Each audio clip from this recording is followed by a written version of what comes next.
Now अब यहाँ पे हम बात करते हैं relation between nature of excretive product and habitats. So कि कौन से इन्वायरमेंट में रहने वाले एनिमल्स है वो कौन सा टाइप का वो एक्सक्रीटिव प्रोडक्ट सिक्रेट करते हैं, लाइक फ्रेश वाटर क्या वाले कौन सा सिक्रेट करते हैं, मेराइन वाटर वाला और टेरेस्ट्रियल वाटर वाला और एरियल वाला, सब हम यहाँ पे हम देखने वाले। सो एक्सक्रीटरी सिस्टम का प्राइमरी फंक्शन हमें पता ही है कि मेनली ऑस्मोलैरिटी यहाँ पे वो आयंस वगैरह को रेगुलेट करना है, वो यहाँ पे पीएच वगैरह को रेगुलेट करना रहता है। ऑस्मोलैरिटी ऑफ बॉडी फ्लूइड वो यहाँ पे वो रेगुलेट करता है। सेकेंडरी फंक्शन यहाँ पे एलिमिनेट करता है ये नाइट्रोजनस वेस्ट। अब यहाँ पे नाइट्रोजनस वेस्ट वो अलग अलग टाइप के वो अलग अलग एनिमल्स एक्सक्रीट करते हैं, लाइक अमोनोटेलिक जो एनिमल्स है वो अमोनिया को सिक्रेट करते हैं, यूरियोटोलिक है वो यूरिया को सिक्रेट करते हैं, यूरिकोटेलिक है वो यूरिक एसिड को सिक्रेट करते हैं। अमोनोटेलिक के बारे में अगर हम बात करें सो जो कि है वो एक्वाटिक ऑर्गेनिज्म ही होते हैं अमोनोटेलिक, जो कि अमोनिया को सिक्रेट करते हैं, क्योंकि हमने पहले भी देखा अमोनिया को डिटॉक्सिफाई या फिर सोल्यूबलाइज करने के लिए बहुत ही ज़्यादा वाटर की रिक्वायरमेंट रहती है, बहुत ही ज़्यादा टॉक्सिक होते हैं इसलिए। और excrete ammonia as nitrogenous waste. Okay, so ये जो एक्वाटिक ऑर्गेनिज्म है वो नाइट्रोजनस वेस्ट यहाँ पे अमोनिया को सिक्रेट करते हैं। इसके एग्जांपल यहाँ पे बोनी फिशेस है, प्लेटीहेल्मिंथिस, अपचक्टे क्रेमी जो होते हैं, एंड पोरीफेरेंस है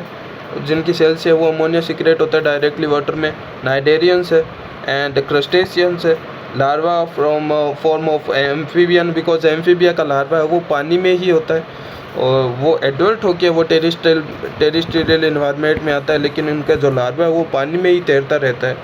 सो इसलिए एम्फीबियंस का लार्वा भी यहाँ पे अमोनिया को सिक्रेट करता है। यूरिकोटेलिक में अगर हम देखें जो यूरिया को सिक्रेट करते हैं जिसमें हम भी आ जाते हैं, तो वो मोस्टली टेरेस्ट्रियल इन्वायरमेंट में रहते हैं वो सारे एनिमल्स एंड एक्सक्रीट करते हैं यूरिया को, और जिसमें एग्जांपल है मैमल्स अपन आ जाते हैं। एंड कार्टिलेजिनस स्पीसीज़ है वो भी है वो यूरिया को सिक्रेट करती है, और जो एम्फीबियन एडल्ट एम्फीबियन है वो भी यहाँ पे यूरिया का सिक्रेट करते हैं। सो यहाँ पे आपको फिशेस को आपको याद रखना है, जो बोनी फिशेस होती है वो तो यहाँ पे सिक्रेट करती है अमोनिया को, और जो कार्टिलेजिनस स्पीसीज़ जो होती है लाइक शार्क्स वगैरह वो यहाँ पे यूरिया का सिक्रेट करती है। यूरिकोटेलिक अगर हम बात करें जो यूरिक एसिड का सिक्रेशन यहाँ पे है वो करते हैं, जो कि टेरेस्ट्रियल इन्वायरमेंट में ही रहते हैं, और लाइक बर्ड्स वगैरह जो है एरियल भी होते हैं और उनमें है वो यूरिक एसिड का सिक्रेट होता है, जिनमें है वो एनिमल्स में वाटर को कंजर्व रखना होता है। मोस्टली उन एनिमल्स में है वो यूरिक एसिड का सिक्रेशन होता है, क्योंकि हमने पहले भी देखा यूरिक एसिड है वो सबसे ज़्यादा कम टॉक्सिक होता है उसको, और वाटर इनसोल्यूबल होता है, इसको वाटर की रिक्वायरमेंट नहीं रहती है, जिसके कारण हमें इसके साथ में है वो वाटर को एक्सक्रीट करना है वो ज़रूरी नहीं होता है, जिसके कारण वाटर को है वो बॉडी में स्टोर किया जा सकता है, कंजर्व किया जा सकता है। सो यहाँ पे यूरिक एसिड को ये as a nitrogenous waste excrete करते हो वो एनिमल, उनको बोलते हैं यूरिकोटेलिक। और एग्जांपल यहाँ पे है वो रेप्टाइल्स आ जाते हैं, इंसेक्ट्स आ जाते हैं एंड बर्ड्स यहाँ पे आ जाते हैं। अब अगर हम बात करें वाटर ऑस्मोलैरिटी की या फिर वाटर अवेलेबिलिटी की, वाटर अवेलेबिलिटी अगर बहुत ही ज़्यादा हाई है वाटर अवेलेबिलिटी, तो यहाँ पे होगा क्या, तो उस वाली कंडीशन में हाई वाटर की अवेलेबिलिटी है तो वहाँ पे जो अमोनिया हमारे मेटाबॉलिज्म से प्रोटीन मेटाबॉलिज्म हमारे नहीं, मतलब जो फिशेज़ होती है बोनी फिशेज़ में, तो उनके अंदर जो मेटाबॉलिज्म होती है प्रोटीन मेटाबॉलिज्म और न्यूक्लिक एसिड मेटाबॉलिज्म से जो अमोनिया प्रोड्यूस होता है, उस अमोनिया को वहाँ पे सोल्यूबलाइज करा जा सकता है, बिकॉज वहाँ पे वाटर बहुत ज़्यादा होता है, तो कोई दिक्कत होती नहीं है, कंटिन्यूसली वाटर की सप्लाई रहती है, तो वो कंटिन्यूसली है वो अमोनिया जैसे ही रिलीज होता है वो वाटर के साथ में है वो सोल्यूबल होके यहाँ पे एक्सक्रीट कर सकते हैं। सो वो यहाँ पे वो बोनी फिशेज़ वगैरह में देखने को मिलता है, सो जहाँ पे with large amount of water अगर होता है तब। लेकिन वहीं अगर मॉडरेट अवेलेबिलिटी हो वाटर रेट की अगर अवेलेबिलिटी मॉडरेट लेवल पे हो, तब यहाँ पे वो अमोनिया जो होता है प्रोड्यूस जो होता है प्रोटीन मेटाबॉलिज्म से, उसको कन्वर्ट किया जाता है एटीपी को यूज़ करके, एनर्जी को यूज़ करके लेस टॉक्सिक यूरिया में, जैसे कि ऑर्निथिन साइकिल को यूज़ करके अमोनिया को यूज़ किया जाता है, कन्वर्ट किया जाता है यूरिया में, और वो यूरिया बाद में है वो बिकॉज उस यूरिया के लिए वो कम वाटर की रिक्वायरमेंट रहती है, तो वो है वो वाटर के साथ में है वो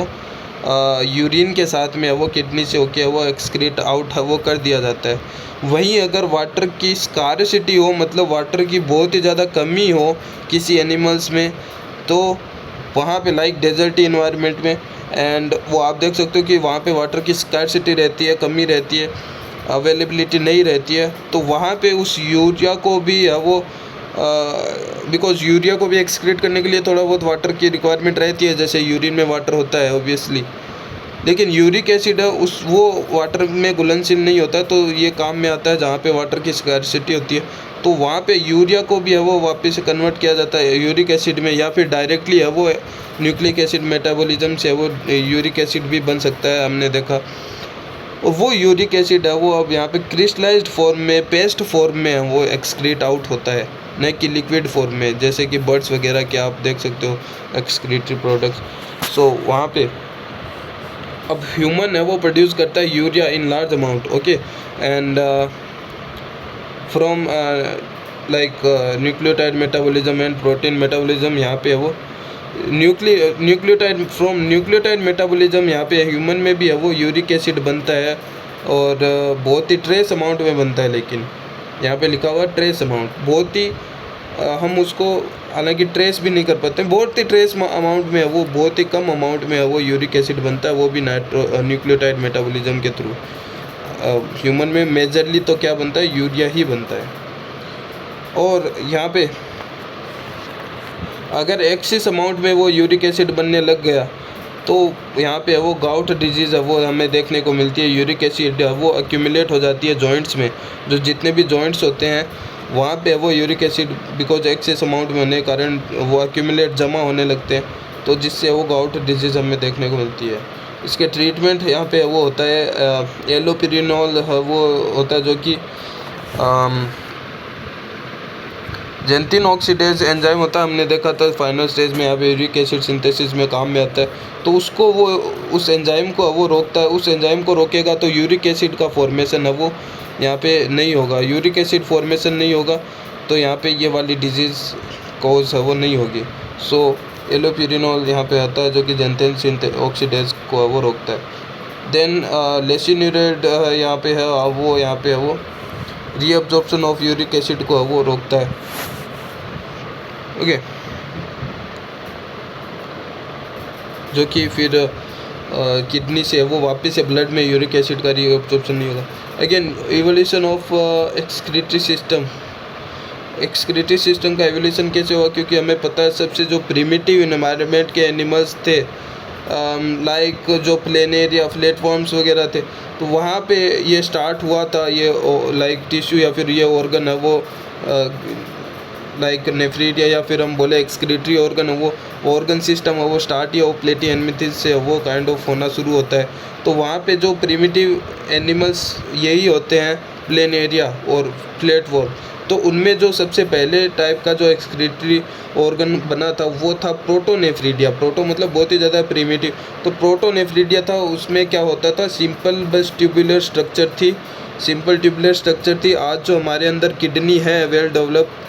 वो यहाँ पे देखने को नहीं मिल रही थी, वहाँ पे सिंपल ट्यूबुलर स्ट्रक्चर थी प्रोटोनेफ्रीडिया, जिसमें वो सरफेस एरिया है वो हाई था और लेंथ भी उसकी हाई थी, सिंपल ट्यूबुलर स्ट्रक्चर थी।